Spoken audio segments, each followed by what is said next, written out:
Welcome to Umbria, land of truffles, jazz festivals, Sagrantino vino, and those little gem hilltop towns like Assisi. But I'm standing here just below the hilltop town of Perugia, the capital of Umbria that sits right in the heart of Italy, and today hosted the finish of Stage 7, a time trial in the 2024 Giro d'Italia, a stage that was smashed by pink jersey race leader, Slovenian superstar Tadej Pogacar.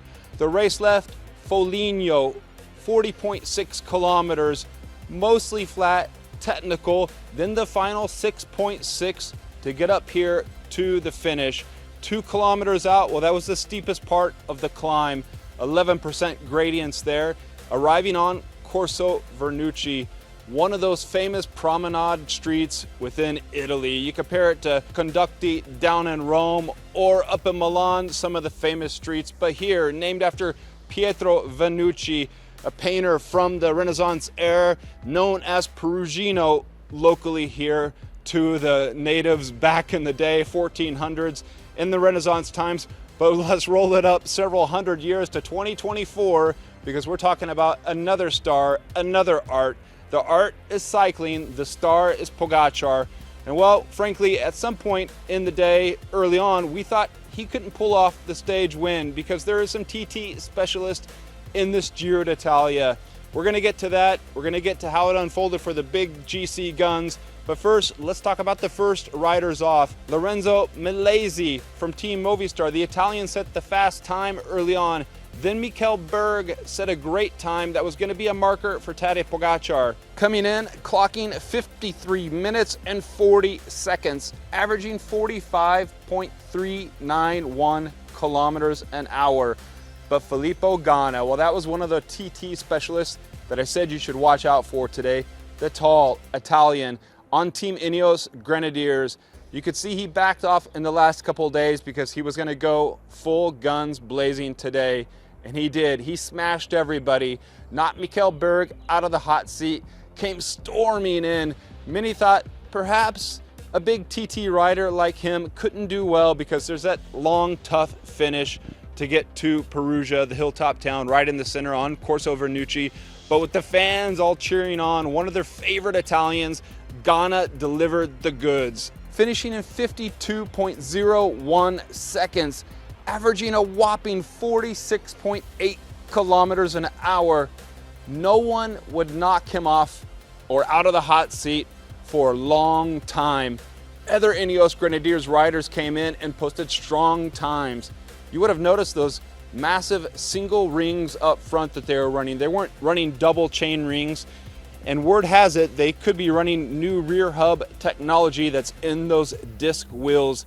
Many of the guys are running massive front chain rings, and we got to look at those today when they were finishing up there, blasted at the top.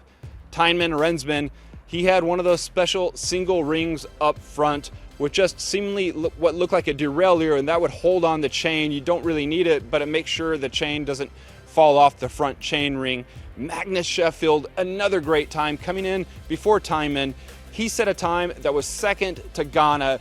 Then Tijmen Rensman comes in, posts another good time. Ineos Grenadiers was looking that they would sweep the top positions of this time trial today. Things started to change as the GC riders came in. We should note Ben O'Connor did a great ride out there on the course. Unfortunately, he was derailed. His chain did come off, and he had to start to put on the chain himself right outside the town of Assisi. Then the mechanic helped him out. Then he was firing off again, and at one point had the fastest time up the final 6.6 kilometer climb to reach the finish here at 40.6 kilometers. He was distraught, sat down on the steps in front of the big church there, regathered himself, and then spoke with us, super kind, the Australian from Perth, and explained how it went. Another Australian, well, that Australian in the Australian national jersey, Luke Plapp, he came in super strong time. In fact, that time would net him the best young rider jersey at the end of the day. Remember now in these Grand Tours, Tadej Pogacar is no longer young enough to be best young rider, so it opens it up for the other riders. We'd seen in the last days that Kian Uterbrooks was in that white jersey, and in fact, we got right up in there with the Belgian rider Kian at the finish, asked him a few questions, and he was still super positive despite frankly not having a very good ride. And because of his ride, Luke Plapp was able to leapfrog him in the GC for best young rider. Our eyes and attention turned over to the GC riders. Remember, at the start of the day, it was Pogacar leading Geraint Thomas at 46 seconds, then Danny Martinez from Team Bora-Hansgrohe in third at 47 seconds. Those riders were starting off in reverse order, so we had Martinez, then Thomas, then Pogacar. Geraint Thomas was setting some great pace out there. He's a former track rider and is a great time trialist. Pogacar was holding right steady with them. Neither of those guys were performing better than Ganna at the first two time checks. Pogacar finished 10th on the first time check, then I think third on the second, but still him and Thomas were within 1 minute of each other. Thomas wasn't too far back from Pogacar. Things changed on that final climb, both for the stage victory and for the GC, and all for the good of Slovenian Tadej Pogacar, because he blasted the 6.6 kilometer climb to leapfrog Filippo Ganna by 17 seconds in the stage to capture the stage, his second stage win after winning the summit finish, stage 2 up at Santuario d'Europa. There he took the pink jersey and he successfully defended it all of these days leading up to today, and really added to the time today when he did the TT ride that he did. Because with that blasting ride, he not only knocked out Filippo Ganna, but he knocked gobs of time into his GC rivals. For the stage, as I mentioned, 17 seconds he put into Ganna. Magnus Sheffield, the American, also of Ineos Grenadiers, along with Ganna, 49 seconds back. Great ride by him. Arensman, 1 minute back.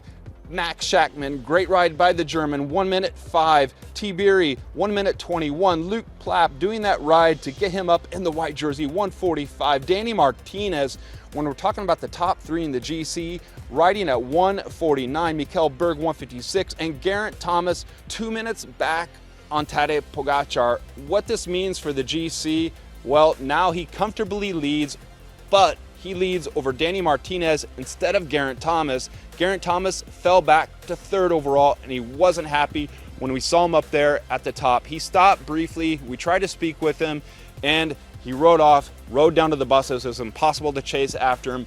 I stayed up there following Tadej Pogacar. I was able to speak with him, Luke Plapp, to get their thoughts after they got their leader's jersey. And we all reflected on the GC, which shows Pogacar with a comfortable lead of 2 minutes 33 seconds over Danny Martinez, 2:46.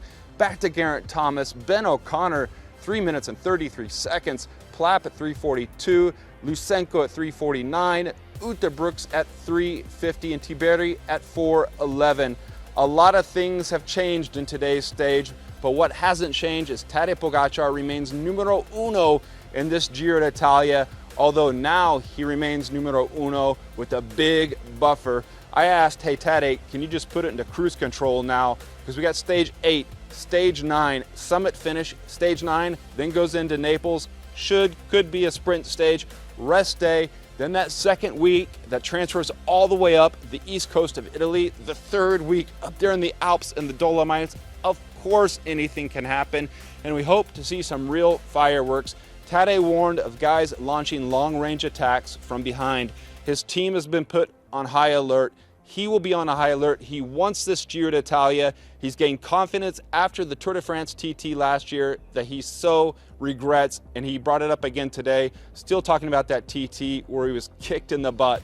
Well, today he went out there and did some kicking himself on top in Perugia, hilltop town, looking over Italy, looking over the landscapes of Umbria, Assisi off in the distance, but it's Tadej Pogacar on top of the GC and the stage podium in the Giro d'Italia 2024 Stage 7.